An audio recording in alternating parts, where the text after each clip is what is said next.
क्या केवल एक बार इस पवित्र कथा को सुनने से भी जीवन के दुख दूर हो जाते हैं? क्या ज्येष्ठ मास में किया गया यह छोटा सा पुण्य कार्य आपको भगवान विष्णु की विशेष कृपा दिला सकता है? जानिए ज्येष्ठ मास महात्म कथा अध्याय 22 का यह रहस्यमय और चमत्कारी प्रसंग, जिसे सुनकर आपका हृदय भक्ति से जरूर भर जाएगा। श्री हरि भक्तों, आज के इस पावन सत्संग में हम सुनेंगे ज्येष्ठ मास महात्म कथा अध्याय 22 का दिव्य और कल्याणकारी प्रसंग। शास्त्रों में ज्येष्ठ मास को भगवान श्री हरि विष्णु की विशेष कृपा प्राप्त करने वाला महीना बताया गया है। इस माह में श्रद्धा, भक्ति, दान, स्नान और कथा श्रवण करने से मनुष्य के समस्त पाप नष्ट हो जाते हैं तथा जीवन में सुख, शांति और समृद्धि का आगमन होता है। अध्याय 22 की यह अद्भुत कथा हमें धर्म, भक्ति और सदाचार का अमूल्य संदेश देती है। यह कथा बताती है कि जो व्यक्ति श्रद्धापूर्वक भगवान का स्मरण करता है और उनके बताए मार्ग पर चलता है, उसके जीवन के बड़े से बड़े संकट भी दूर हो जाते हैं। तो आइए भगवान श्री हरि विष्णु का स्मरण करते हुए पूरे मन और श्रद्धा के साथ ज्येष्ठ मास महात्म कथा अध्याय 22 का श्रवण करें और इस दिव्य कथा के पुण्य फल के भागी बने। एक बार प्रेम से बोलिए श्री लक्ष्मी नारायण भगवान की जय। बोलिए श्री हरि विष्णु भगवान की जय। चैनल जीवन अमृत में आप सभी का पुनः स्वागत है। आप सभी से अनुरोध है कि कथा का रसपान संपूर्ण करें और हो सके तो पीछे की कथा अवश्य सुने, क्योंकि सारी कथाएं एक दूसरे से जुड़ी हुई हैं। स्कंद जी कहने लगे कि हे ऋषियों, व्यास जी राजा युधिष्ठिर से बोले कि हे भारत, इसके पश्चात मद्रराज अश्वपति और नारद ऋषि का समागम हुआ। कथा के योग से राजसभा में नारद जी बैठे थे।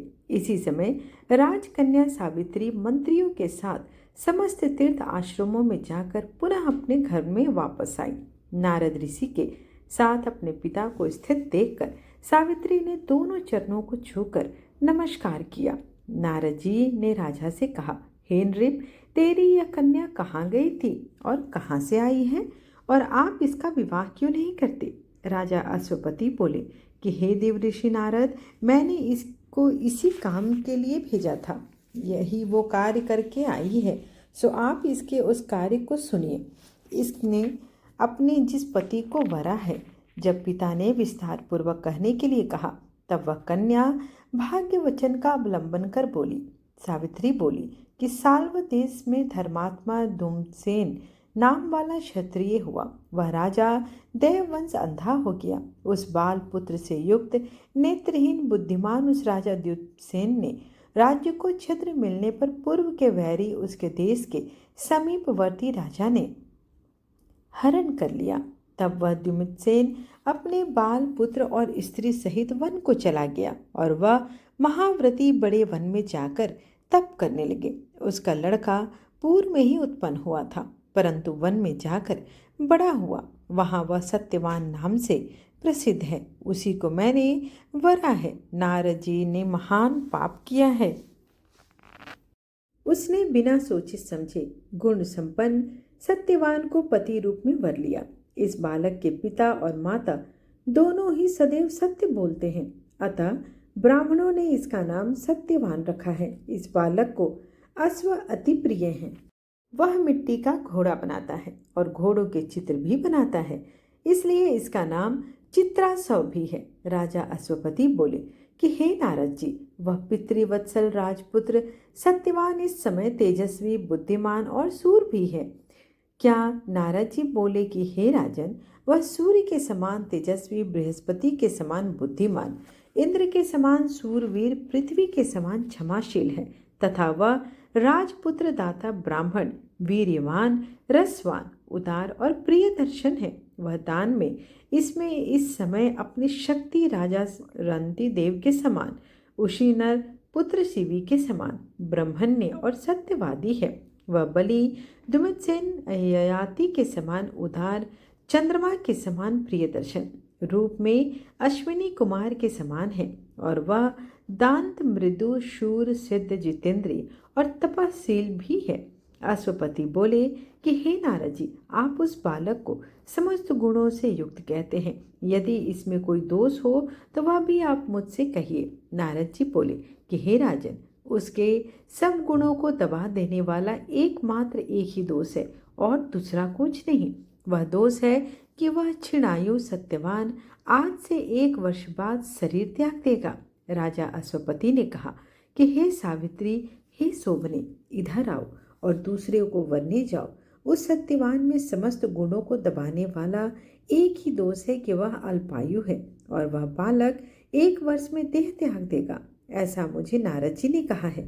सावित्री कहने लगी कि हे पिताजी, राजा लोग एक बार ही बोलते हैं और पंडित लोग भी एक बार ही बोलते हैं तथा कन्या एक बार ही वरती है। यह तीनों कार्य एक बार ही किए जाते हैं, चाहे वो दीर्घायु हो या अल्पायु, सगुण हो अथवा निर्गुण हो। मैंने एक बार पति को वर लिया, अब दूसरा पति नहीं करूंगी। से कार्य निश्चित होने पर ही किया जाता है और वचन से कहा जाता है, उसके बाद ही कर्म किया जाता है। उसमें प्रमाणभूत मेरा मन है। तात मेरे इस मानस विचार का ध्यान रखकर जो कर्तव्य हो वह करना चाहिए, सो ही आप कहिए। नारद जी बोले कि हे नरश्रेष्ठ, सत्यवान के विषय में सावित्री का विचार स्थिर है। जिसकी बुद्धि निश्चित रूप से दूसरे पुरुष में नहीं जाती, उसको किसी प्रकार से भी इस धर्म से पृथक नहीं किया जा सकता।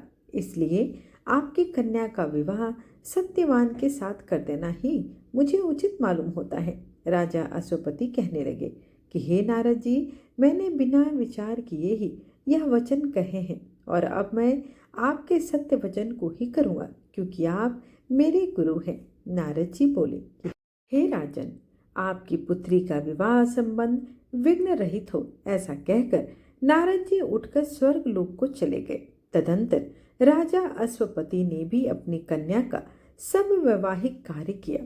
स्कंद जी बोले कि हे ऋषियों, नारद जी के चले जाने पर सब वृद्ध द्विज ऋत्विज पुरोहित वर्ग को बुलाकर पुण्यतिथि में राजा अश्वपति के राजा दुमतसेन के आश्रम में जाने के लिए यात्रा की। हे नृप, राजा अश्वपति ने राजा दुमतसेन के आश्रम मेघान्य में जाकर शाल वृक्ष के सहारे बैठे हुए महात्मा दुमतसेन को देखा। कुशा के आसन पर स्थित नेत्रहीन राजा को देखकर अश्वपति ने राजर्षि दुमतसेन का यथाविधि पूजन किया और नियमित वचनों से अपना मंतव्य निवेदन किया और कुशासन बैठने के लिए दिया। जो कुछ उनका विचार सत्यवान के विषय में था सब कुछ कह दिया और अपना अभिप्राय भी कह दिया और कहने लगे कि राजर्षि, मेरी शोभना कन्या सावित्री नाम की है। हे धर्मज्ञ, आप उसको अपनी पुत्र वधू के रूप में ग्रहण करें। राजा दुमतसेन बोले कि हे राजन, हम लोग राज्य से च्युत हैं और वनवास का आश्रय लेकर तपस्वियों के धर्म और जीवन व्यतीत कर रहे हैं। इस वनवास के आश्रम में रहने के अयोग्य आपकी कन्या इस शीत को किस प्रकार सहन कर सकेंगी।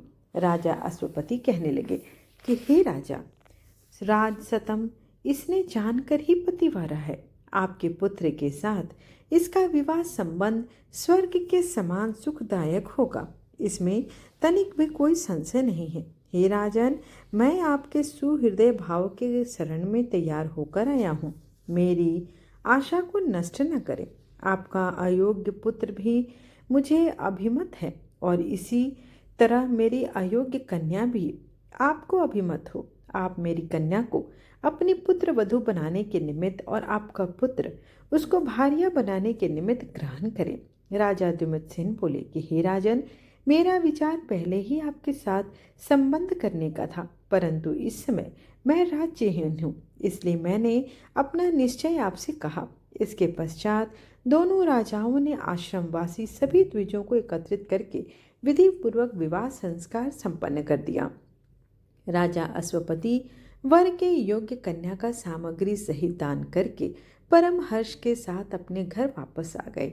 सत्यवान सर्वगुण संपन्न उस भार्या को पाकर अति प्रसन्न हुआ तथा सावित्री भी इच्छित भर्ता को प्राप्त कर अत्यंत प्रसन्न हुई और पिता के चले जाने पर संपूर्ण आभूषणों को उतार कर वलकल के भूषण और कांसाय वस्त्रों को धारण कर लिया। सावित्री ने अपने सेवा गुण, नम्रता, शील और समस्त गृह कार्यों में सेवा करके सबको प्रसन्न किया। इसी प्रकार उस आश्रम में सदैव निवास करने वाले सत्पुरुषों को प्रसन्न करती रही। राजर्षि सत्यवान भी ऐसी पतिव्रता स्त्री को पाकर अत्यंत प्रसन्न हुआ, परंतु सावित्री के मन में शयन, गमन आदि सभी समय में दिन रात देव ऋषि नारद की बात बनी रहती थी। परंतु वे दोनों ही उस वन के एक भाग में इंद्राणी के सहित इंद्र के समान आनंद करते थे। इस प्रकार कुछ समय बीत गया। इस प्रकार ज्येष्ठ मास महात्म कथा का 22वां अध्याय यहीं पर समाप्त हुआ। आशा करती हूँ कि आपको आज की कथा अच्छी लगी हो। एक बार प्रेम से बोलिए जय श्री हरि विष्णु, जय श्री राधे। आइए अब हम सीता नितनेम की कथा का रसपान करेंगे। तत्पश्चात विष्णु चालीसा और आरती के साथ आज के वीडियो का हम समापन करेंगे। सीता नितनेम की कथा। इस कहानी को सीता माता कहती थी और प्रभु श्री राम सुना करते थे। एक दिन श्री राम भगवान को किसी काम के लिए बाहर जाना पड़ा, तो सीता माता कहने लगी कि भगवान, मेरा तो 12 वर्ष का नितनेम है, अब आप बाहर जाएंगे तो मैं अपनी कहानी किसे सुनाऊंगी। तब श्री राम ने कहा कि हे सीते, आप कुएं की पाल पर जाकर बैठ जाना और जहाँ रोज औरतें पानी भरने आएंगी उन्हें अपनी कहानी सुना दिया करना। सीता माता कुएं की पाल पर जाकर बैठ गई। तभी एक स्त्री आई। उसने रेशम की जरी की साड़ी पहन रखी थी और सोने का घड़ा ले रखा था। सीता माता उसे देखकर कहने लगी, बहन, मेरा 12 वर्ष का नितनेम सुन लो। पर वह स्त्री बोली कि मैं तुम्हारा नितनेम सुनूंगी तो मुझे तो घर जाने में देर हो जाएगी और मेरी सास मुझसे झगड़ा करने लगेगी। इसलिए उसने कहानी नहीं सुनी और अपने घर चली गई। लेकिन उसके घर जाते ही उसकी रेशम की साड़ी फट गई, सोने का घड़ा मिट्टी में बदल गया। सासू ने देखा तो पूछा, अरे बहू, यह किसका दोष लेकर आई हो? बहू बोली, माँ जी, कुएं पर एक औरत बैठी थी। उसने अपनी कहानी सुनने के लिए मुझसे कहा, लेकिन मैंने नहीं सुनी। शायद उसी का यह फल मुझे मिला है। बहू की बात सुनकर अगले दिन वह साड़ी और वही घड़ा लेकर सास कुएं की पाल पर गई। सास को वहीं पर सीता माता बैठी मिली तो माता सीता ने कहा, बहन, मेरी कहानी सुन लीजिए। सासू बोली, एक बार छोड़, मैं तो 4 बार तेरी कहानी सुन लूंगी। तब सीता माता बोली, राम आए, लक्ष्मण आए, देश के पुजारी आए, नित नेम का नेम लाए। आओ राम, बैठो राम, तपी रसोई जीमो राम। माखन मिश्री खाओ राम, दूध बतासा पियो राम। सूत के पलका मोठो राम, शाल दुसाला पोठो राम। साल दुसाला पोट ओढ़ो राम, जब बोलूं राम ही राम। सवारे सबके काम, खाली घर भंडार भरेंगे, सबका बेड़ा पार करेंगे। श्री राम जय जय राम। सासू बोली, कहानी तो बहुत अच्छी लगी। फिर कहानी सुनकर सासू घर चली गई और उसकी साड़ी फिर से रेशम की जरी की हो गई और मिट्टी का घड़ा पुनः सोने में बदल गया। बहू ने देखा तो कहने लगी, सासू माँ, आपने यह सब कैसे किया? सासू बोली, बहू तू दोष लगाकर आई थी और मैं अब दोष उतार कर आ रही हूँ। बहू ने पूछा कि माँ जी, वह कुएं वाली स्त्री कौन है? सासू माँ ने बताया कि वह साक्षात सीता माता है। वह पुराने से नया कर देती हैं, खाली घर में भंडार भर देती हैं। वह लक्ष्मी जी का वास घर में कर देती हैं और मनुष्य की जो भी इच्छा हो उसे पूर्ण कर देती हैं। बहू बोली, माँ जी, फिर तो ऐसी कहानी मुझे भी सुना दो। सास बोली, ठीक है, तभी फिर से सुनो। फिर सास ने कहानी शुरू किया। राम आए, लक्ष्मण आए, देश के पुजारी आए, नित नेम का नेम लाए। आओ राम, बैठो राम, तपी रसोई जीमो राम। माखन मिश्री खाओ राम, दूध बताशा पियो राम। सूत के पलका मोठो राम, साल दुशाला ओढ़ो राम। साल दुसाला ओढ़ो राम, जब बोलूँ मैं राम ही राम। राम सवारे सबके काम, खाली घर भंडार भरेंगे, सबका बेड़ा पार करेंगे। बोलो श्री राम जय जय राम।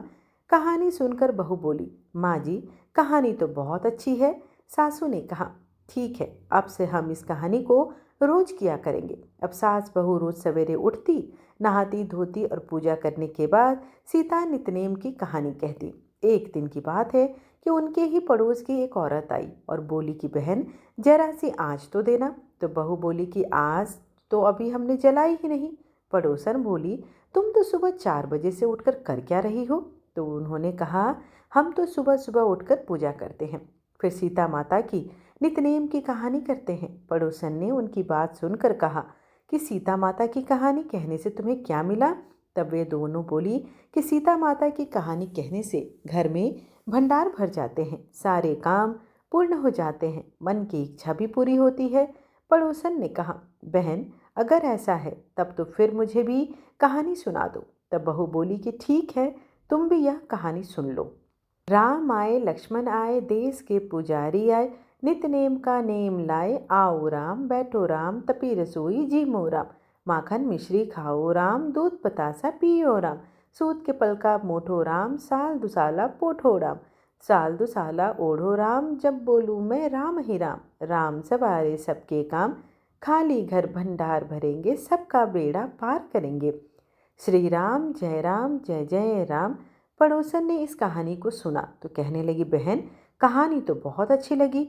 अब वह पड़ोसन भी नितनेम सीता माता की कहानी कहने लगी।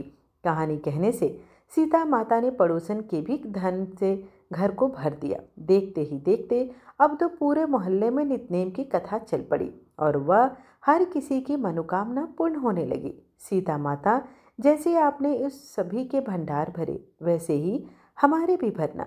कहानी कहने वाले, सुनने वाले और हुंकार भरने वाले सबको भरना। सभी भक्तों प्रेम से बोलिए सीता मैया की जय। विष्णु सुनिए विनय सेवक की चितलाए, कीरत कुछ वर्णन करूं दीजे ज्ञान बताए। नमो विष्णु भगवान खरारे, कष्ट न सावन अखिल बिहारी, प्रबल जगत में शक्ति तुम्हारी, त्रिभुवन फैल रही उजियारी। सुंदर रूप मनोहर सूरत, सरल स्वभाव मोहनी मूरत, तन पर पीतांबर अति सोहत, वैजयंती माला मनमोहत, शंख चक्र कर गदा विराजे, दैत्य दैत्य असुर दल भाजे, सत्य धर्म मद लोभ न गाजे, काम क्रोध मद लोभ न छाजे, संत भक्त सज्जन मनरंजन, दनुज असुर दुष्टन दल गंजन, सुख उपजाए कष्ट सब भंजन, दोष मिटाए करत जन सज्जन, पाप काट भव सिंधु उतारन, कष्ट नाश कर भक्त उबारन, करत अनेक रूप प्रभु धारण, केवल आप भक्ति के कारण, धरणी धेनु बन तुम ही पुकारा, तब तुम रूप राम का धारा, भार उतार असुर दल मारा, रावण आदि को संहारा, आप वराह रूप बनाया, हिरण्याक्ष को मार गिराया, धर्म तस्य तन सिंधु बनाया, 14 रत्नन को निकलाया, अमिलक असुरन द्वंद मचाया, रूप मोहनी आप दिखाया,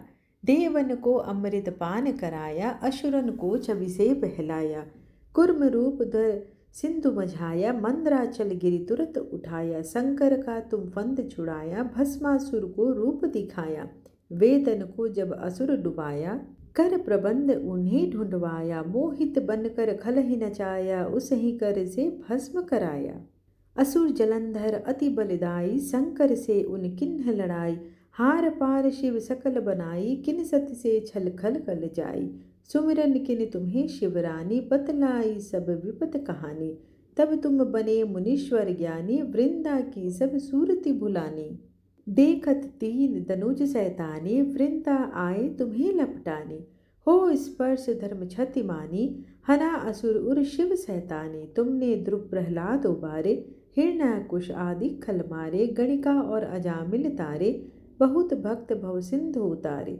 हरहु सकल संताप हमारे, कृपा करहु हरि सिरजनहारे, देखहु मैं निज दरस तुम्हारे, दिन बंधु भक्तन हितकारे, चाहता आपका सेवक दर्शन, करहु दया अपनी मधुसूदन, जानू नहीं योग्य सब सील दया संतोष सुलक्षण, विदित नहीं व्रत बोध विलक्षण, करहु आपका किस विधि पूजन, कुमति विलोक होत दुख भीषण, करहु प्रणाम कौन विधि सुमिरन, कौन भांति में करहु समर्पण, सुर मुनि करत सदा सेवकाई, हर्षित रहत परम गति पाई, दिन दुखीन पर सदा सहाय, निज जन जान लेव अपनाई, पाप दोष संताप नसाओ, भव बंधन से मुक्त कराओ, सूत संपत्ति दे सुख उपजाओ, निज चरणन का दास बनाओ, निगम सदा ये विनय सुनाए, पढ़े सुने जो जन सुख पावे। आइए अब भगवान की आरती करते हैं। ओम जय जगदीश हरे स्वामी जय जगदीश हरे। भक्त जनों के संकट क्षण में दूर करे। ओम जय जगदीश हरे। जो ध्यावे फल पावे, दुख बिन से मन का सुख संपत्ति घर आवे। कष्ट मिटे तन का, ओम जय जगदीश हरे। मात पिता तुम मेरे, शरण गहूँ मैं किसकी। तुम बिन और न दूजा, आस करूँ मैं जिसकी। ओम जय जगदीश हरे। तुम पूर्ण परमात्मा, तुम अंतर्यामी, पार ब्रह्म परमेश्वर, तुम सबके स्वामी। ओम जय जगदीश हरे। तुम करुणा के सागर, तुम पालन करता, मैं मूरख खल कामी, कृपा करो भरता। ओम जय जगदीश हरे। तुम हो एक अगोचर, सबके प्राणपति, किस विधि मिलूं दया मैं, तुमको मैं कुमति।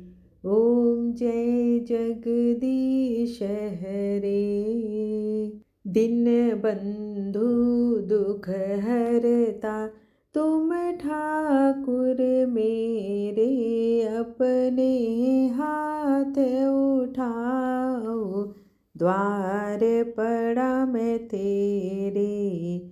ओम जय जगदीश हरे। विषय विकार मिटाओ, पाप हरो देवा, श्रद्धा भक्ति बढ़ाओ, संतन की सेवा। ओम जय जगदीश हरे।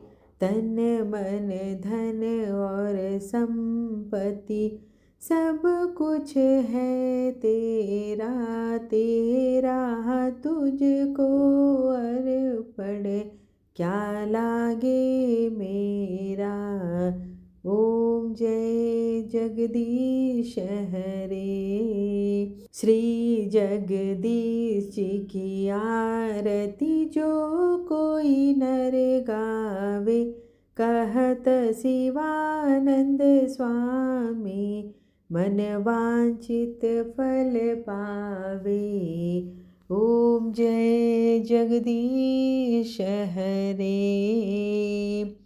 त्वमेव माता च पिता त्वमेव, त्वमेव बन्धु